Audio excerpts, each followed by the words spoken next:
And welcome to Mike Ferry TV. It is the week of June 15th. I have to ask, are you going to the Superstar Retreat in July in Las Vegas? You know, we have tens of thousands, hundreds of thousands, and well over 1 million viewers now on Mike Ferry TV. And I very rarely, maybe a couple times a year, will do a little ad and say, maybe you ought to do something. Well, here's a thought. Maybe you ought to do something and go to the retreat. Why?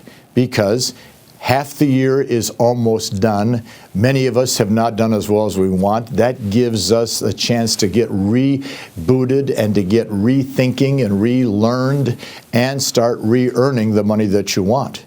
Go to the retreat, call the office. I'm about 2 weeks away from finishing our West Coast tour. Yes, we're doing an East Coast tour. Starts, I think, the third week in August and goes through the first week in October.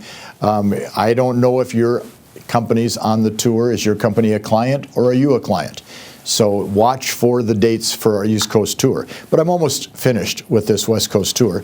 It has been so much. It's exhausting. Hey, I'm 70 years old, for God's sakes. I don't have the energy I had at 30, 40, and 50. But I got to tell you, it's energizing because we've been in front of so many great brokers and agents in May and June in Southern Nevada, Arizona, and California. It's just been great.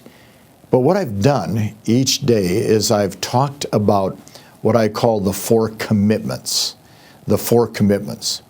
So if I haven't had the good fortune of seeing you at one of our tour stops, I want to share with you today partially what we've been covering during those 4 commitments. So here's what I tell every group. There are 4 commitments that I believe we need to make if we're going to become as great a salesperson as we want to become. The first commitment is the commitment to becoming a professional salesperson.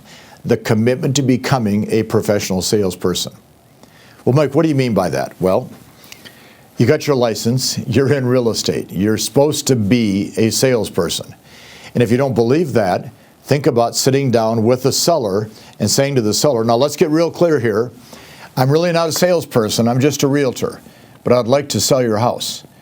That's going to create a lot of confusion in the seller's mind, and they're not going to list with you probably 90% of the time. You got to get clear on the fact the seller is looking for a professional salesperson. Every single thing that we see outside of another human being, everything we see around us, has been thought of, manufactured, and sold by a salesperson.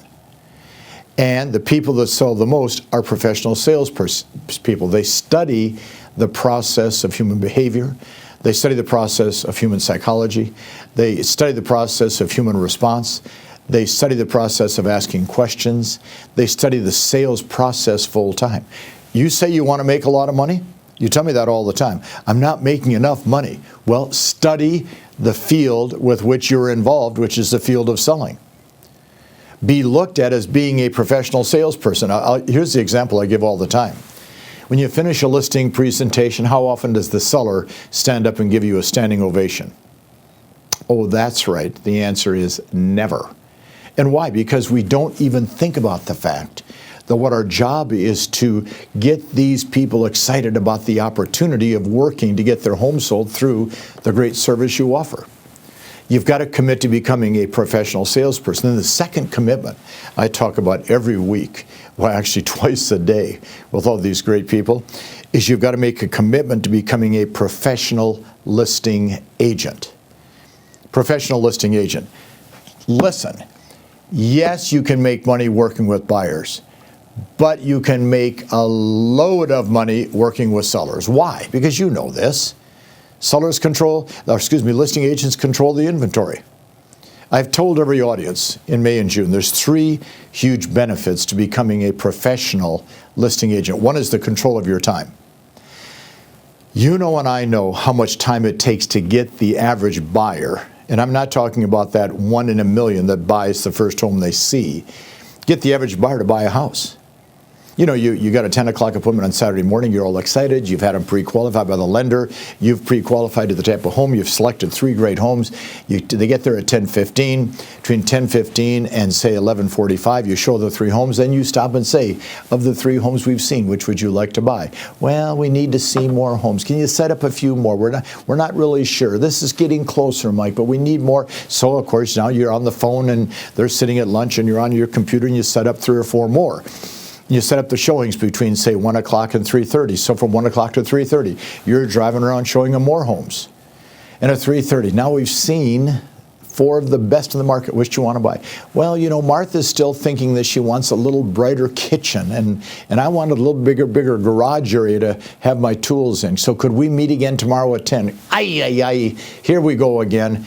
And sometimes that one buyer takes 1, 2, 3, 5, 7 days.